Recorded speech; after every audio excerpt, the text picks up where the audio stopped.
বাদামি হলে তারপর আমি মশলা অ্যাড করব। এখন আমার পেঁয়াজটা একটু কালারিং হয়েছে। এখন আমি একটু আদা রসুন একসাথে পেস্ট করা দিয়ে দিব। ভেজে নেব। 2 চামচ দিয়ে আমি আরও 1/2 চামচ মশলা কষিয়ে নিচ্ছি। আমার মশলার উপরে তেল উঠে গেছে। এখন আমি এখানে আরেকটু সামান্য কষিয়ে মাংস দিয়ে দেব।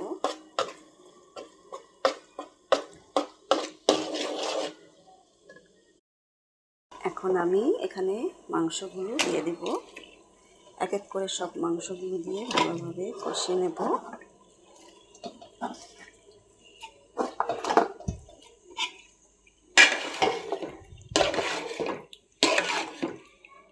এই আমার মাংস কষানো হচ্ছে। এই মাংস এখন আমি মাংসটা একটু চিনি দিয়ে ঢেকে দিলাম।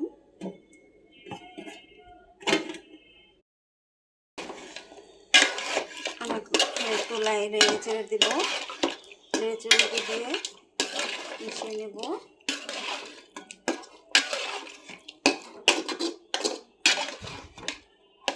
আমি আবার ঢেকে দেব। ঢেকে মাংসগুলো কষিয়ে নিচ্ছি। আমার মাংস কষানো হয়ে গেছে। এখন মাংসের মধ্যে কুমড়োগুলো দিয়ে দিলাম। কুমড়োগুলো একটু হালকা মাংসের মধ্যে কুমড়োগুলো দিয়ে দিলাম। এখন ভালোভাবে কষিয়ে নেব। বেশি কষাবো না, কুমড়োগুলো ভেঙে যাবে। সেজন্য হালকা একটু মশলার সাথে মিক্স করে আমি ধুতে পরিমাণ মতো গরম পানি দিয়ে দেবো। এই তো আমার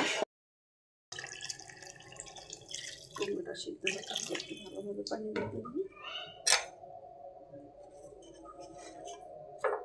এখন আমি ঢেকে দেবো আর নাড়াচাড়া করবো না।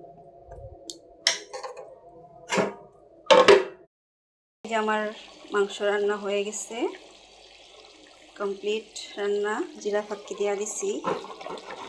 মিষ্টি কুমড়া দিয়া মাংস দিয়া কার কার ভালো লাগে কমেন্টে জানাবেন। আর কে কে খেয়েছেন আর কে কে খান নাই। আমি পুরো রেসিপিটা দিয়ে দিলাম কিভাবে রান্না করছি। সবাই এভাবে ট্রাই করবেন ইনশাল্লাহ।